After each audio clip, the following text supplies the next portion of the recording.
Olá, sejam bem-vindos para mais uma Vacina do Pensamento. Nós hoje temos connosco a Paula Marques. A Paula licenciou-se em teatro, destacou-se como atriz e produtora e é atualmente, desde 2013, vereadora de Habitação e Desenvolvimento da Câmara Municipal de Lisboa. Olá, Paula, seja muito bem-vinda. Muito obrigado por teres aceitado este convite. Ah, Pergunta habitual.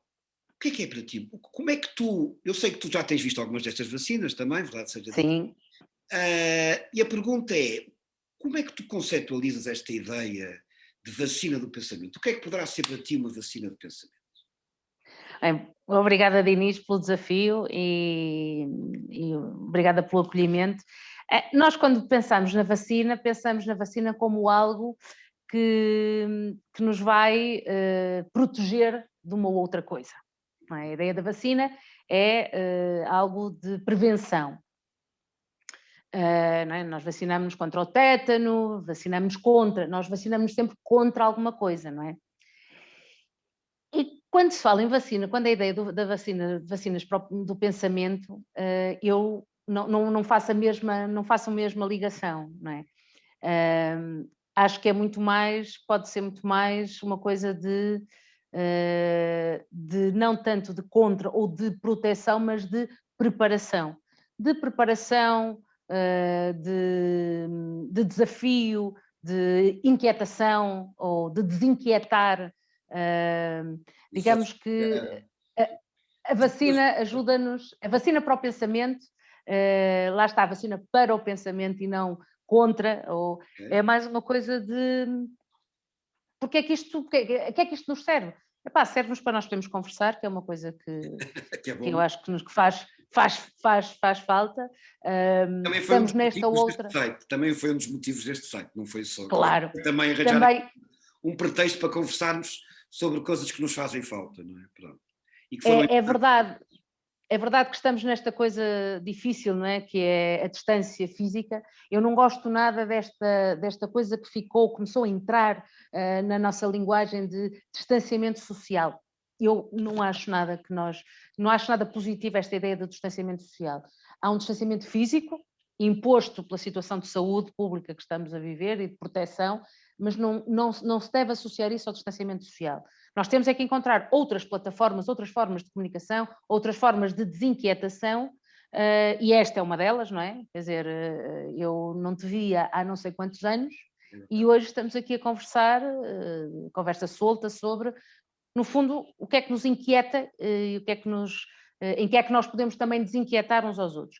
Esta ideia de quando tu me falaste no Vacinas do Pensamento e depois eu fui ver várias, disse, bem, epá, isto de facto não é contra nada, não é? Estas vacinas não são contra o tétano, contra o Covid, contra a poliomielite, não.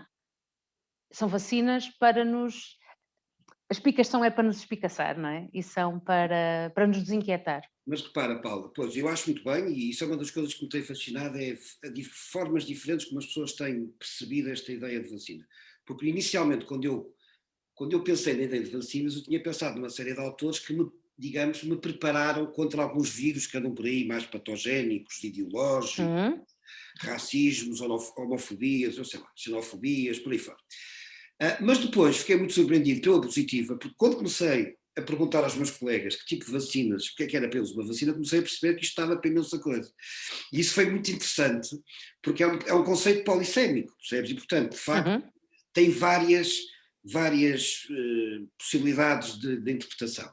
E sendo tu uma pessoa do terreno, que eu sei que és uma pessoa do terreno, que gostas de ir para o terreno, e portanto não me espanta nada que tenhas falado agora deste problema, não gostares do distanciamento social, eu faço-te uma pergunta que me parece óbvia. Está no terreno, o que tens visto no terreno, tem-te vacinado contra algumas coisas ou pelo contrário? Tem-te...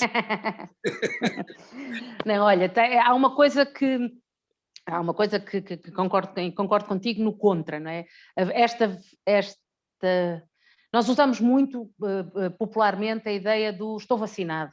E a ideia do estou vacinado é, epá, estou vacinado, eu sobre isto já não me surpreendo mais, não é? Estou vacinado, eu em relação a isto estou vacinado. Nós Era o que usamos eu dizia aos muito meus isto então, estudantes, era o que eu dizia aos meus não é? estudantes. Pronto. Estou vacinado em relação a isto, quer dizer que pá, já não me surpreende, isto já não me interessa, ou estou preparado para. há uma série de vírus que esta situação que estamos a viver veio trazer ao de cima, e no terreno eu tenho sentido isso. Na primeira fase, nós estamos passou um ano e pouco da pandemia, do início da pandemia. Na primeira fase notava-se uma coisa no terreno, notava-se uma coisa de uma profunda solidariedade, uma profunda mobilização cidadã, popular, organizativa, na experiência que nós temos, que eu tenho aqui em Lisboa, das organizações locais, da proximidade com a população, o vizinho, os prédios que se organizavam de proteção aos vizinhos, nós já não estamos. Isso perdeu-se. Ok, isso perdeu-se. Eu, se quiser fazer os desafios que fiz há um ano atrás, com as organizações locais, com as associações de moradores, elas continuam a responder, porque de facto há uma relação muito próxima com a população, mas nós já não temos a mesma, vou utilizar a palavra na sua real acessão, que é, nós já não temos a mesma bondade que tínhamos. Eu acho que as pessoas estão cansadas. Estão cansadas, as pessoas estão cansadas, pá. As pessoas isto massa, isto cansa. Acrescentou-se uma coisa que é a crise financeira, económica e social, socioeconómica que as famílias, que as pessoas estão a passar, e portanto, a nossa capacidade de dar ao outro, de estar, perdeu-se, ok? Nós não temos a mesma bondade, a mesma disponibilidade e solidariedade que tínhamos no início da pandemia. Isso começou a trazer ao de cima aquilo que está latente e que esteve, e eu acho que a nossa sociedade tem isto muito latente, mas que agora se começa a corporizar e a materializar em projetos políticos, etc., e que depois, nesta situação de cansaço e de desespero que muitas das famílias estão a viver, está cá, que é, espera lá, mas aquilo que é diferente de mim, porque é que eu não estou à frente daquilo que é diferente de mim? E para isso, as vacinas do pensamento que nós estamos aqui, que tu tens feito, as vacinas da discussão com os nossos vizinhos, com os nossos amigos, com a nossa família, quem tem responsabilidades de política pública, por exemplo, também tem essa responsabilidade de fazer essa discussão, que é, eu diria que aqui eu estou vacinada contra,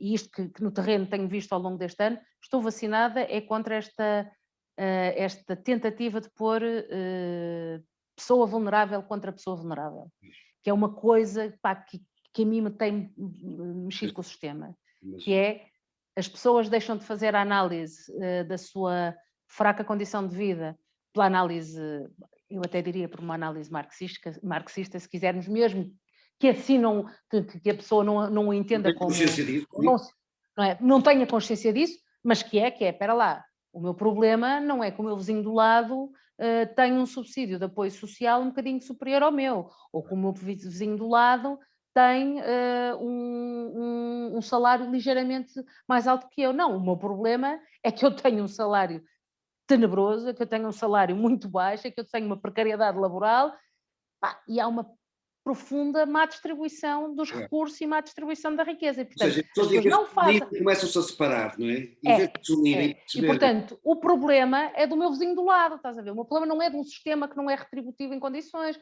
não é um sistema, é do meu vizinho do lado. É muito bom para o sistema agradece. Claro, é evidente, o sistema agradece, não se discute a questão de fundo nem estrutural e discute-se o problema da vizinha da Dona Maria ou do filho da Dona Maria. É o dividir para reinar e criar uns contra os outros, não é? Pronto. E sabes que tu estás a tocar num ponto que eu acho muito interessante e também, por isso é que eu também peguei nisto, porque eu acabei de ler um livro de Boaventura Sousa Santos, que eu gosto muito de Boaventura, o último que ele escreveu, que se chama O Paris Começa Agora, da Pandemia à Utopia.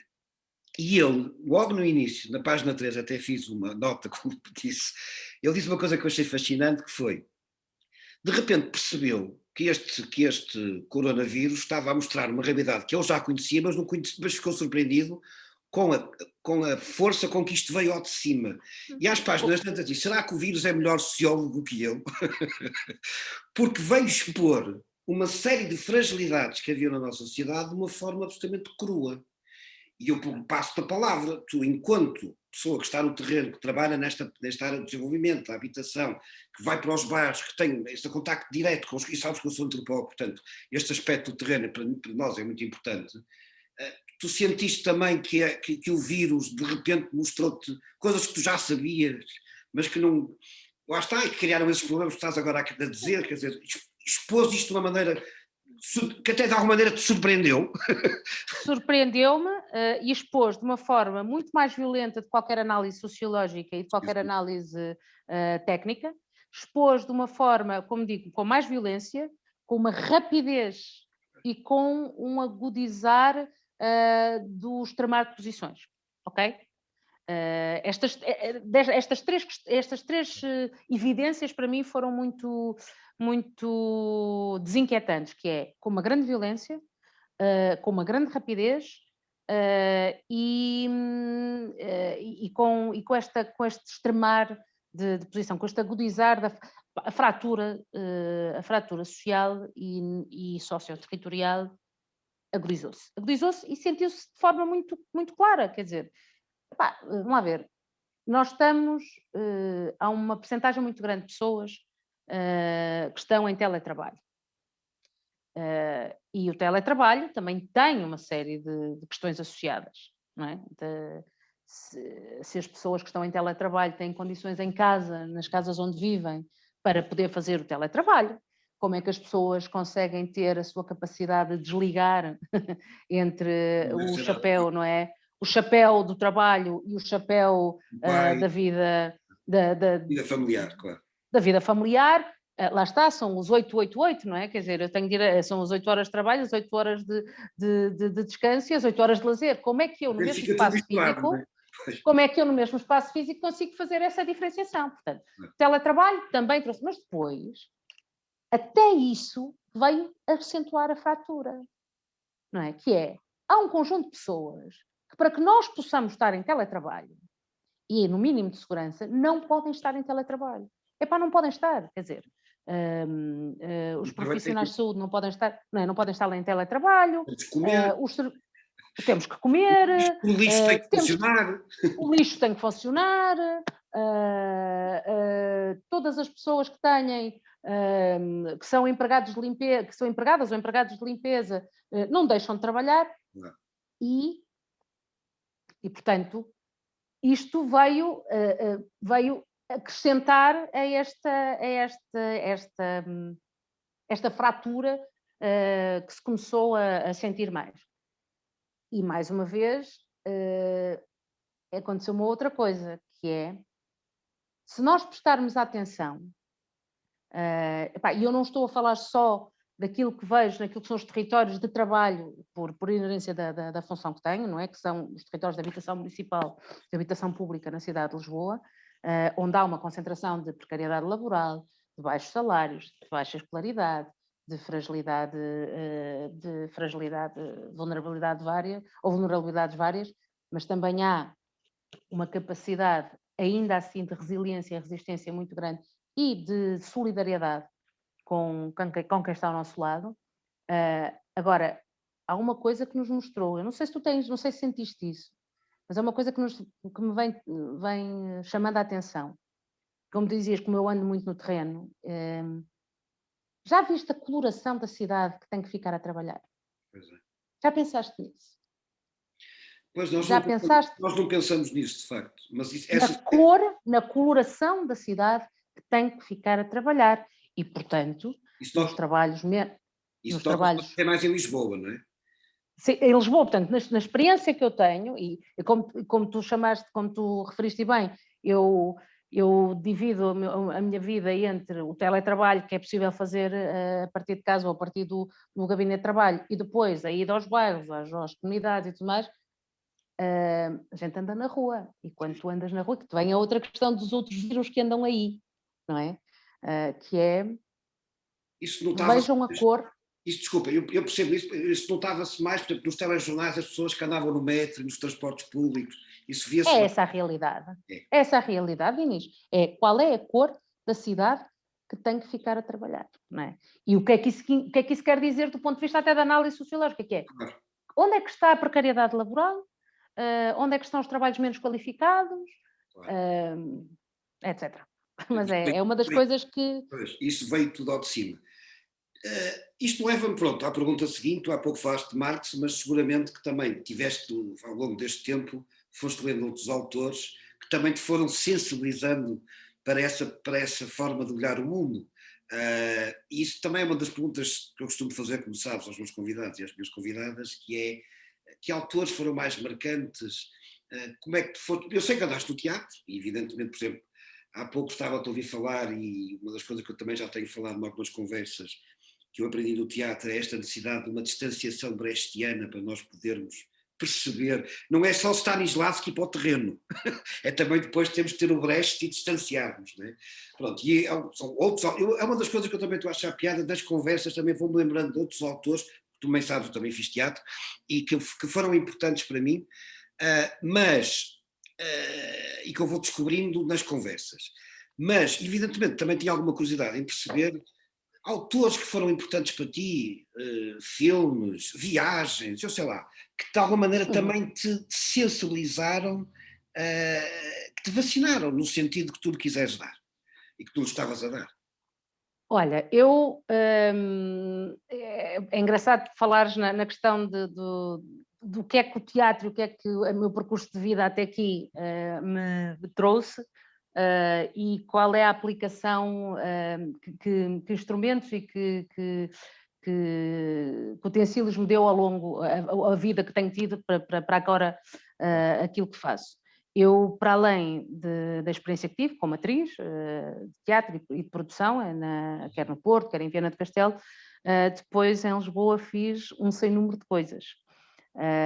Fui secretária de produção de uma empresa de produção de televisão, fui assistente de produção numa produtora de novelas, fui driver. Esta parte perdi-te.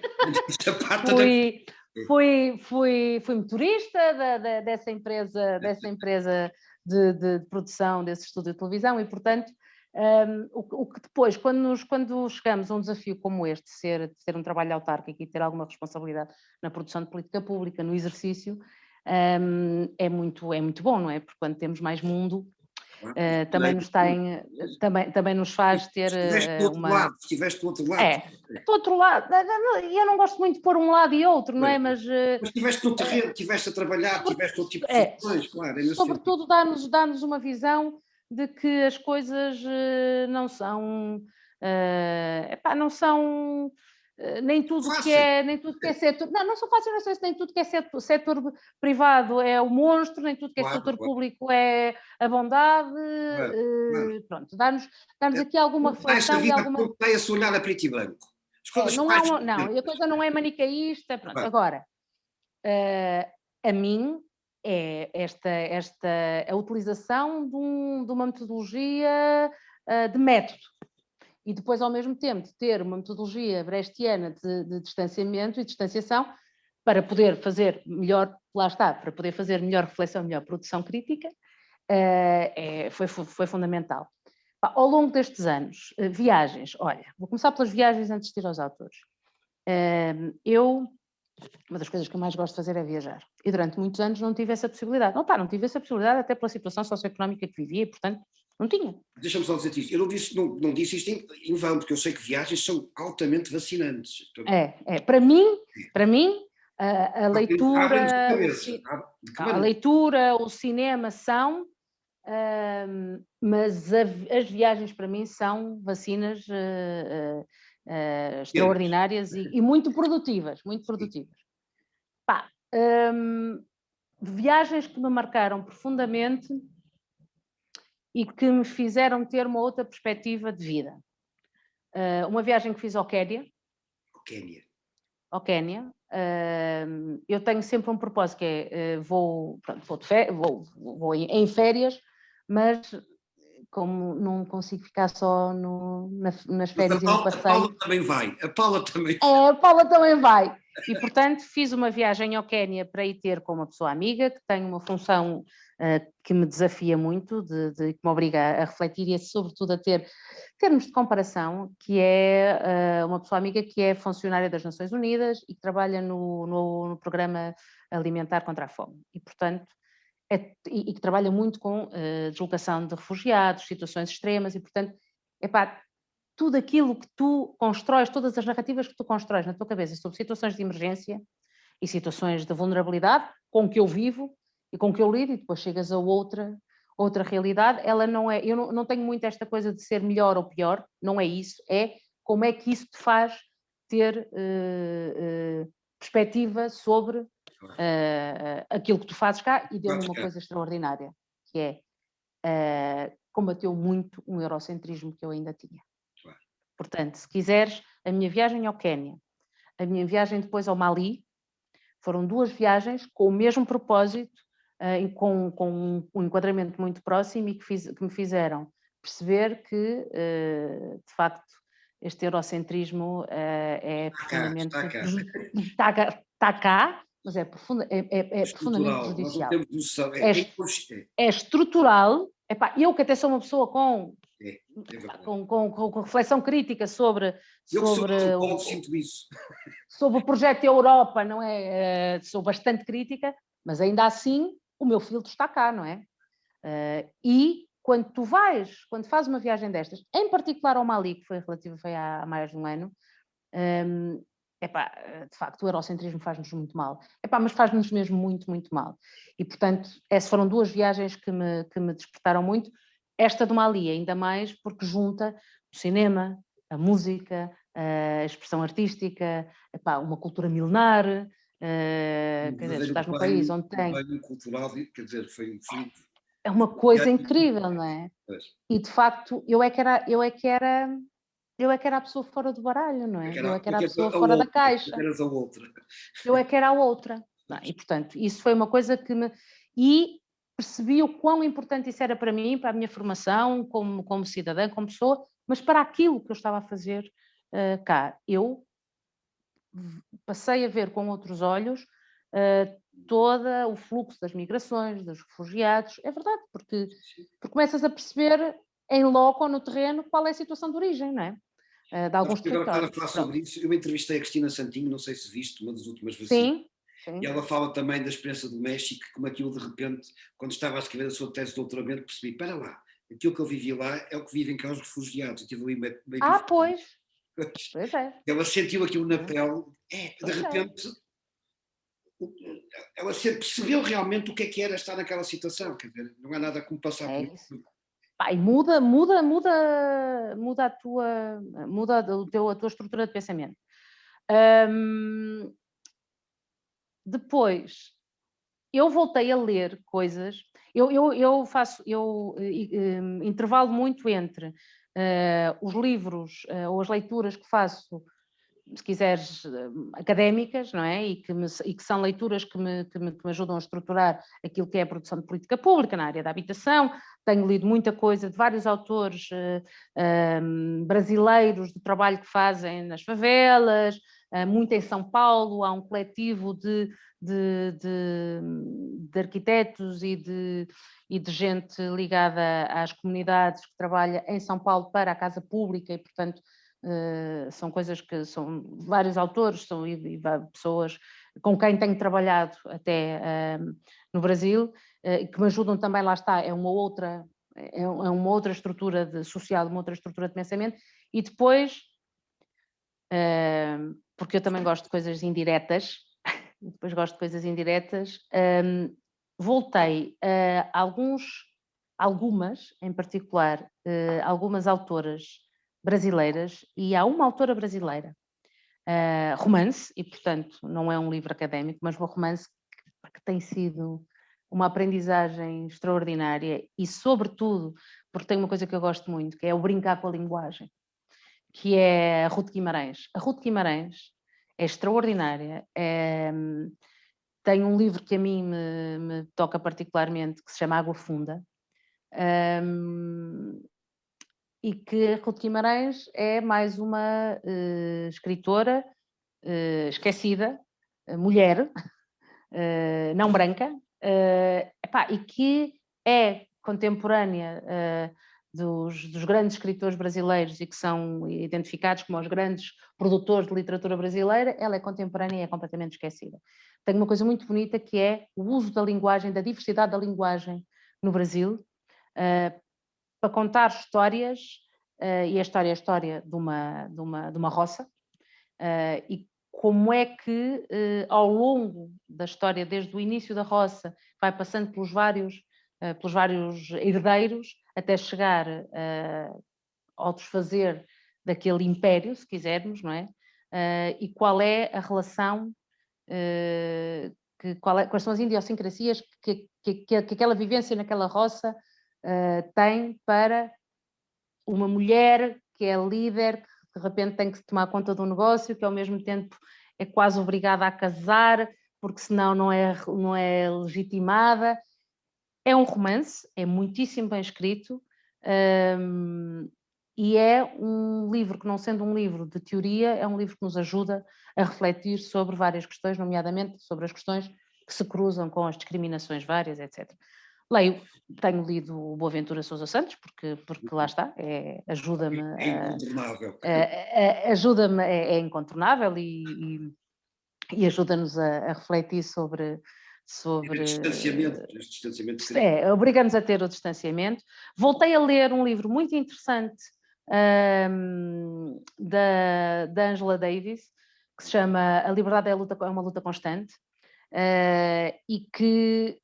e é uma coisa que eu tenho regressado no último ano, porque se há coisa que esta situação que estamos a viver nos demonstra é a questão da interseccionalidade das vulnerabilidades e das discriminações.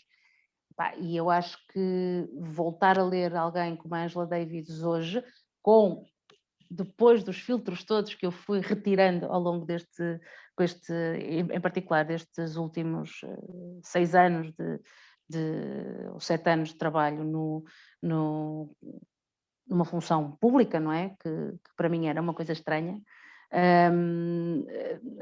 tem ajudado muito a perspectivar também sobretudo como é que nós conseguimos, dentro de uma estrutura que é muito pesada, da administração pública e da forma como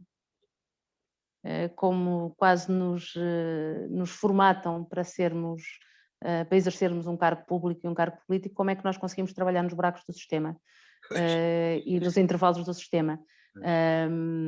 E com o objetivo de o melhorar ou até com o objetivo de o alterar profundamente. Mas enquanto não conseguimos alterar profundamente, como é que nós utilizamos os instrumentos que temos para conseguir trabalhar nos buracos do sistema?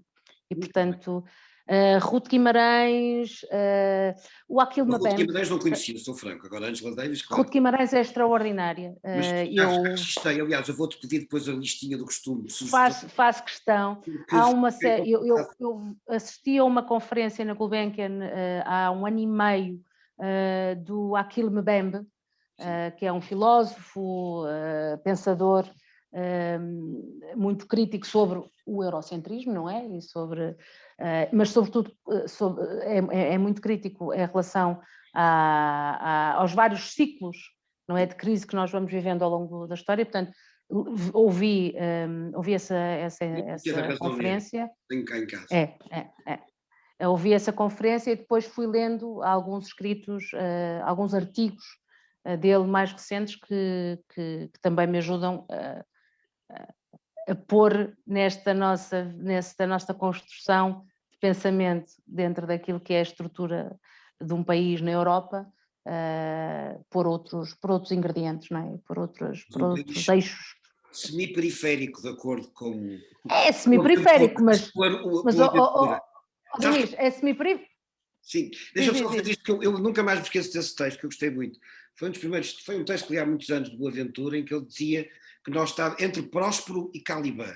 Nós estávamos aqui encalhados entre o Próspero e o Caliban. Eu fiquei com essa imagem na memória, nunca mais me esqueci dela, que achei que foi muito feliz na maneira como ele pega na coisa. É, porque nós vivemos muito entre esta coisa nostálgica de estarmos na ponta mais ocidental da Europa, não é? E, portanto, esta relação com o mar, esta coisa muito lusitana do horizonte, do mar, também ao mesmo tempo nostálgica, e portanto, no limite, tempos, mas, não é? De outros tempos, e depois ao mesmo tempo, com uma vontade muito grande de estarmos no centro da Europa, não é? E portanto, este é um bocadinho esquizofrénico, É por isso é que ele pega nisto, e eu achei muita piada entre Próspero e Caliban. Próspero e Caliban. Acho que pega muito bem na coisa. Paula, olha, foi um enorme prazer voltar a ver-te, que já não te via há muito tempo. Ainda bem que me lembrei de ti. Por acaso devo dizer que também foste das primeiras pessoas, porque eu ia acompanhando. Não é? Pronto, vejo-te de vez em quando na televisão, sei o que é que andas a fazer, não é propriamente sei o que é que andas a fazer, há assim uma frase qualquer, não é? Não, sei, há uma coisa que é, sei o que é que andaste a fazer no verão passado. Mas não é nesse sentido. Pronto, sei o que é que andas a fazer e coloquei, porque eu tinha muito, pronto, sendo uma pessoa que está no terreno, evidentemente que eu também queria muito ouvir-te e saber, assim como vou também tentar entrevistar outras pessoas que também estão no terreno, até no Porto, porque interessa-me também, evidentemente, esse lado, portanto, e sendo eu antropólogo, isso para mim é sempre muito importante ir para o terreno, porque trazem outros dados de outra qualidade, de outra grandeza, é outra coisa, percebes? Portanto, não estão tão distanciados como às vezes alguns colegas meus estão na academia, portanto, as pessoas que vão para o terreno trazem-nos outro tipo, quer dizer, precisamos dos dois, mas interessa-me também muito este lado do terreno, e refletido, como é evidente, portanto, Paula, foi um prazer enorme e gostei muito, e até breve. Não sei se tem mais alguma coisa. Força. Não, queria deixar um desafio, que é a ti, a quem nos veja, e quem vá procurar estas nossas vacinas, que é, há um filme do Pedro Pinho que se chama Fábrica do Nada. Ok, já sei. Eu não vou falar sobre o filme, mas se eu tiver que escolhendo um filme desafiante, e perturbador, Sim. e que é muito resumo dos tempos que estamos a viver, Pedro Pinho, Fábrica do Nada, vejam. Há uma outra coisa muito bonita que passou agora na RTP, da Raquel Freire, que se chama Histórias das Mulheres do Meu País. Foram 3 episódios. Podem ir recuperar. Quem sabe, quem conhece As Mulheres do Meu País, da Maria Lamas, vai perceber que tem essa inspiração. Mas vejam, porque são 2 coisas muito diferentes. Um é o universo masculino, o outro é o universo feminino, e isto estamos só a falar em dicotomia de género, mas poderíamos falar sobre esta matéria noutra altura, mas é um desafio que deixo. Vejam, e ouçam música da Minda Guevara. Muito bem, e eu vou-te pedir isso tudo depois, que é para acrescentar com prazer. E para colocar no YouTube e no canal. Olha, Paula, muito obrigado. Muito obrigada, Diniz. Muito bom. Beijinhos. Até breve.